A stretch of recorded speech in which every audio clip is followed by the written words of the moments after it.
Hey guys, thanks for tuning in. I'm Damon Campbell with HotNewHipHop.com here outside of Subterranean in Chicago with a very special guest. Would you like to introduce yourself? I'm Alex Wiley. It's your boy.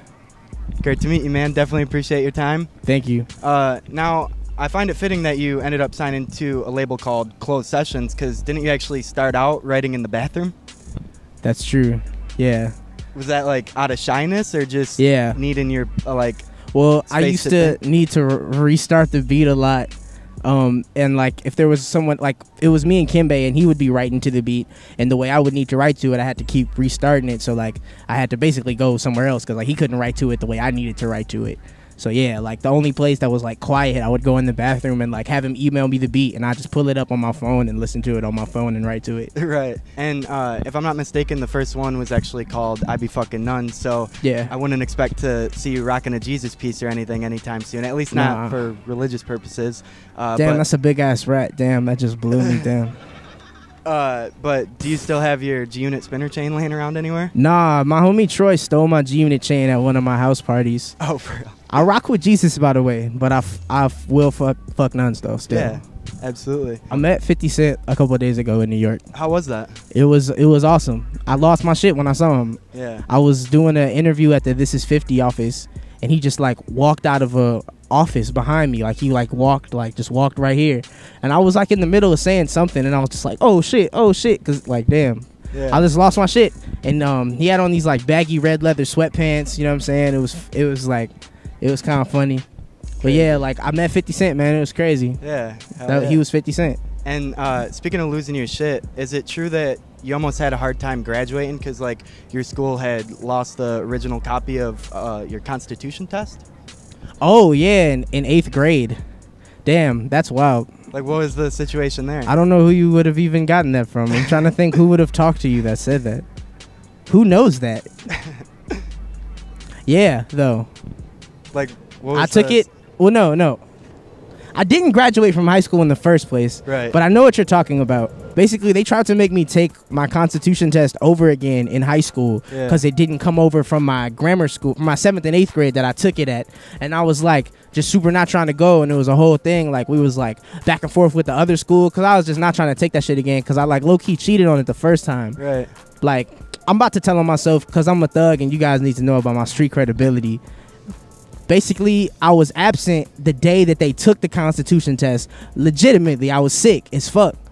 And the teacher, Miss Chambers, she had the Scantron machine in her class. So basically, she would be getting you the tests back like the next day because it wasn't shit for her to grade them really quick. You feel me? So like, forget what happened. Oh, Friday I'm absent. She gets the answers back Monday morning. Her second period class has their tests already, you feel me? I'm at lunch, third period, I got somebody's test. Right. And it's 100 questions. It was all A or B, like true, false, the whole test. So all I had to, I just wrote down on a little piece of paper just all the A's and all the B's, and I got a 98 on my Constitution test, you feel me? All on for nothing almost. On some G shit. And they almost tried to make me like do it again, you know? Yeah. And I found that whole situation pretty ironic because weren't you actually like an honored guest at Obama's victory rally after his first election? Yeah. Damn, that's crazy, bro. Damn, wow. Yeah. Did like Chance's dad have something to do with that, or no? My grandma was on the committee at Altgeld Gardens that like brought Barack Obama to Chicago in the first place in the 70s. Yeah. And like she was on like CNN and like in the New York Post and Washington Post and shit, like because of that, people interviewing her about Obama and shit. So like yeah, for the night of the election in the park downtown, like Obama's people or whatever gave my grandma like a bunch of these like lanyard things. Wow. And we went. I met Oprah. Crazy. It was amazing. Oprah was there. Met is me stretching it, but I was like this with Oprah, like she didn't really stop and like address me, but like you were there. We locked eyes for like half a second, for real. We literally did. Like she looked me dead in the face for a second. So I met Oprah basically. Crazy. Yeah. And you seem to avoid politics in your music though, especially the Chicago murder rate, which seems to be a pretty hot topic for most artists from the area. Yeah. But you do have an interesting connection to Killer Cam. Do I? particularly like the socks that have him on them? Oh damn, yeah. My homie makes those socks. And you like interned with him? Where was that at? At Akira. He was he was like the assistant buyer at Akira, and I was like an intern. Like I used to like try and do the blog and shit. I wasn't really on shit, but like, yeah, it was cool. That's my boy Rob. His company is called Cool Socks, bro. That shit is raw. And weren't you actually working on a clothing line at the time? Yeah, with him and my homie Akeem that worked at RSVP around the corner. It was called Vive la Resistance. Oh, right. And my homie Eric from Whitney Young too.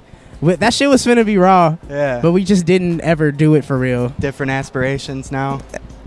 Flexing on Facebook. Well, lastly, man, you've certainly come a long way since then. With much further to go yet, I'm sure. At this point in your career, do you in any way consider music your life? It definitely is. It's all I do, really. Yeah. It's all I really want to do. So, no, it definitely is. It has been for some time. Right. Best wishes with everything coming your way, man. Is there anything else you want to say to the people out there watching?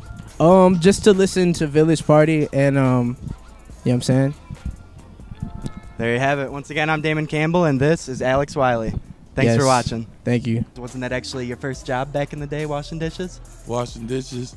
Nah, only spot I ever washed dishes was at a pizzeria restaurant called Rocky's Brick Oven. Yeah.